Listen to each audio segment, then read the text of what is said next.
Familia querida, el Señor les bendiga y les guarde. Arrepentimiento e incredulidad. A lo largo de la historia de Israel vemos muchas veces manifestadas estas dos palabras, tanto el arrepentimiento como la incredulidad. Esto es cierto en la historia del hijo pródigo. Dice la Biblia que hubo un momento cuando él dijo: Padre, dame los bienes que me pertenecen. Él se fue a un lugar lejos, allí gastó todo, por eso le llaman el hijo pródigo. Pero él fue muy inteligente. Dice la Biblia que en un momento dijo: me levantaré e iré a la casa de mi padre. Eso es el arrepentimiento. La palabra griega se refiere al cambio de mentalidad, a empezar a ver las cosas diferentes. De alguna manera la luz de Dios resplandeció en la mente de ese joven y decidió volver a la casa de su padre. Para los hebreos, la palabra arrepentimiento tiene que ver con el acto de volverse, de darse la vuelta, de cambiar el rumbo. Si usted oye la palabra de Dios y la palabra de Dios no produce en ti la necesidad de cambiar el rumbo, entonces la palabra de Dios es sin fruto. Y tal vez tú estás reaccionando con incredulidad ante la palabra de Dios. Y hay muchos niveles de incredulidad. El impío, el ateo, niega la existencia de Dios. El rebelde no niega la existencia de Dios, pero niega la voluntad de Dios, porque él prefiere imponer la voluntad de él por encima de la de Dios. El domingo decíamos que hay dos tipos de personas: a las que le dicen a Dios, hágase tu voluntad, y a las que Dios tiene que decirle, hágase tu voluntad. Porque Dios trata y trata con la persona, hasta un momento que Dios tiene que dejar que esa persona haga lo que entienda, porque Dios le dio el libre albedrío. Y esto aprendemos con el pueblo de Israel. Hoy leemos Nehemías capítulo 9 del 1 al 18.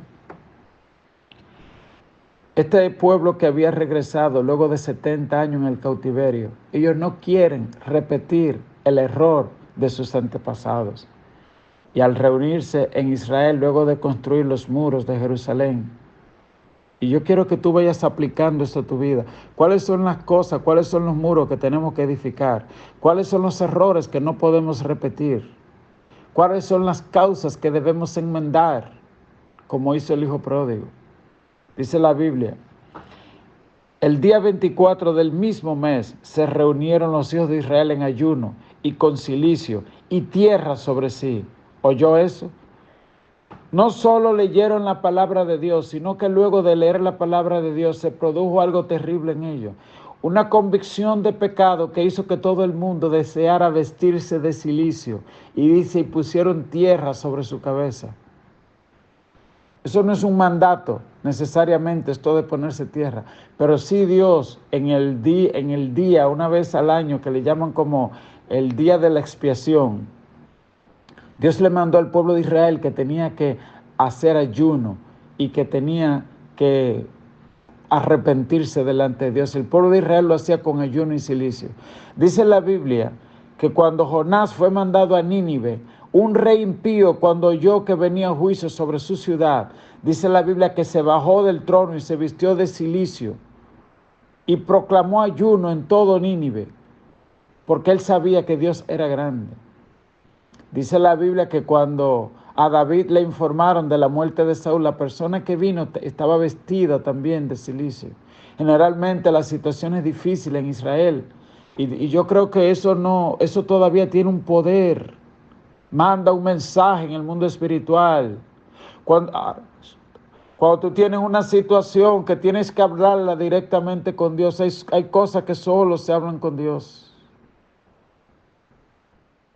Y tú te presentas con cilicio, con ayuno, en ceniza, sobre todo en el corazón, porque más que la ropa exterior, el cilicio, el ayuno en el corazón,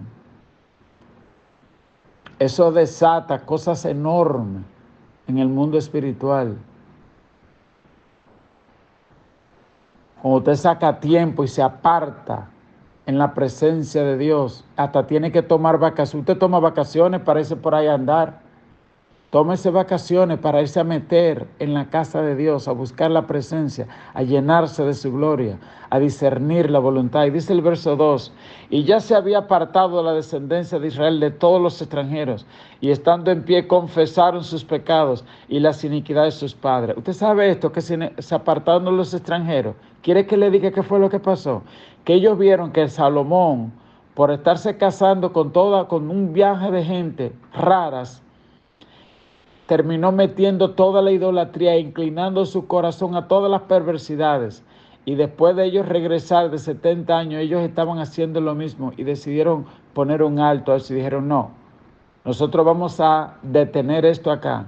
Y todas las esposas y todos los hijos que hemos tenido con esas mujeres que sacrifican hijos y que hacen cosas, vamos a detener esto acá. Y mandaron a esas mujeres de regreso a sus naciones. Y se quedaron solos y prefirieron buscar. Eso es muy, muy terrible lo que ellos hicieron. Esto no significa que tiene que hacerse hoy, porque el apóstol Pablo dice, si usted tiene un esposo que no es cristiano y consiente estar con usted, no lo abandone. Pero también dice que el pueblo de Dios no debe unirse en yugo desigual con incrédulos, que dos no andan juntos si no están de acuerdo. El matrimonio, con quien tú te asocias, por ejemplo, también en los negocios, etcétera, son cosas que usted tiene que orarlo mucho. Porque el pueblo de Israel pasó muchas calamidades por unas malas decisiones. Entonces dice, el verso 3, puesto los ojos de pie en su lugar, leyeron el libro de la ley de Jehová, su Dios, la cuarta parte del día, y la cuarta parte confesaron sus pecados y adoraron a Jehová su Dios. Es decir, 3 horas leyendo la palabra, 3 horas confesando y arrepintiéndose.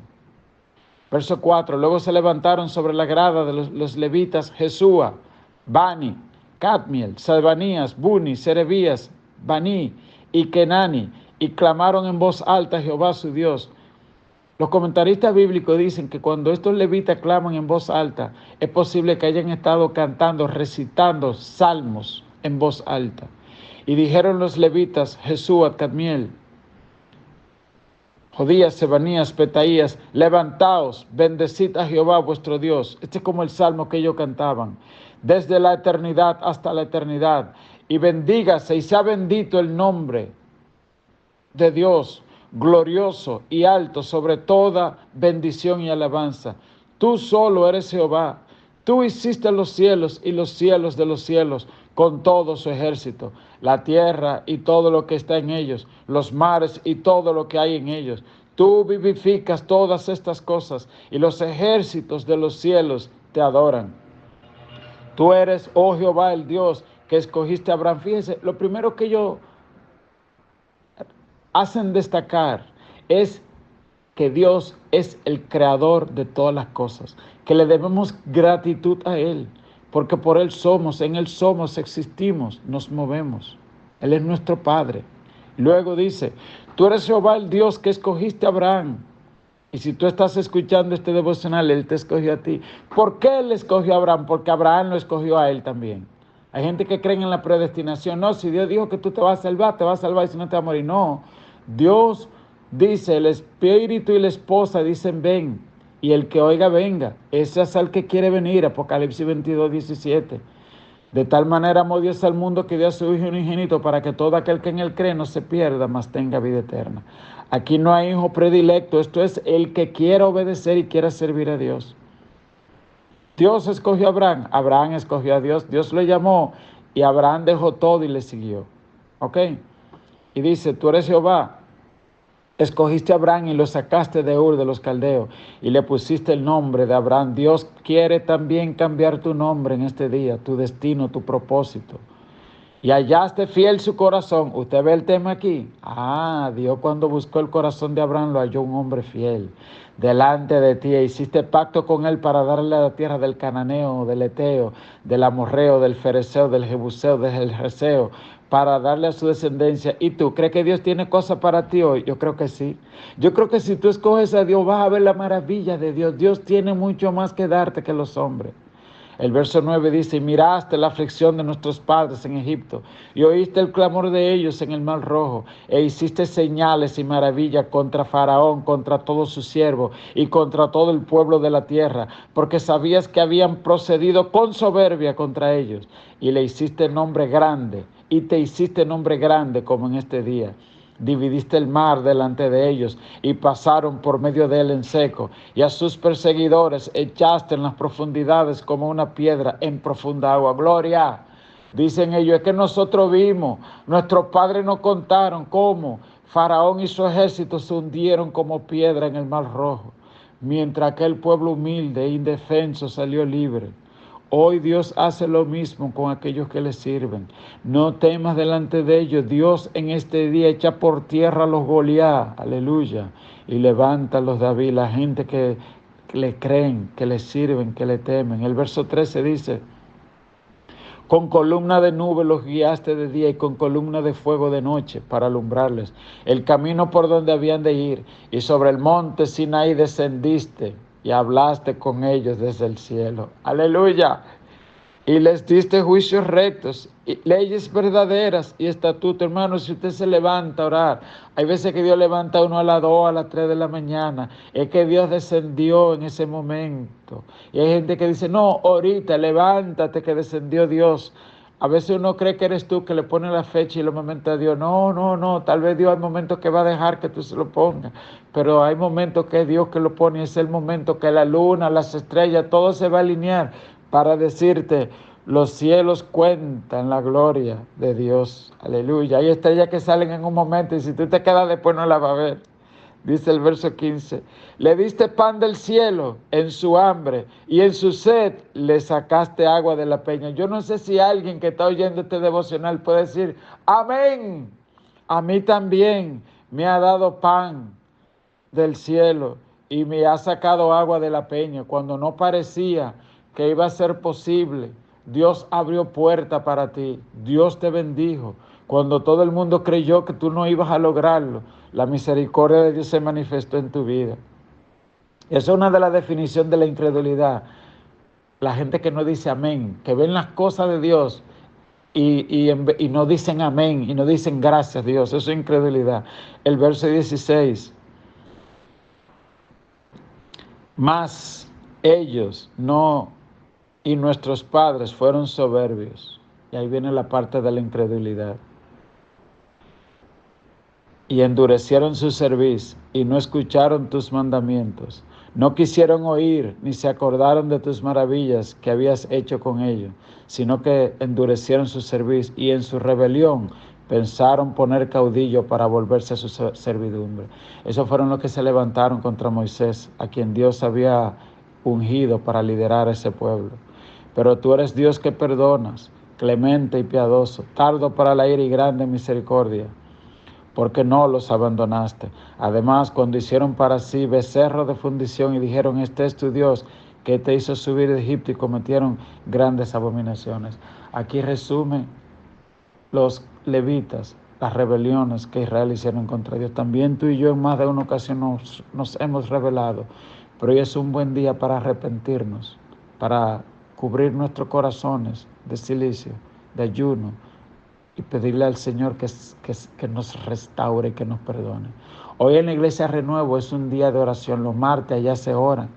Así que si tú andas cerca, pasa por allá, ve en la mañana y habrá un grupo de hombres y mujeres orando y buscando el rostro de Dios. Día de oración. Y si por alguna razón no puedes, estás en tu trabajo, donde quiera que veas, saca un tiempito también y únete a este día de oración, de ayuno, de silicio. Dios te bendiga, Dios te guarde.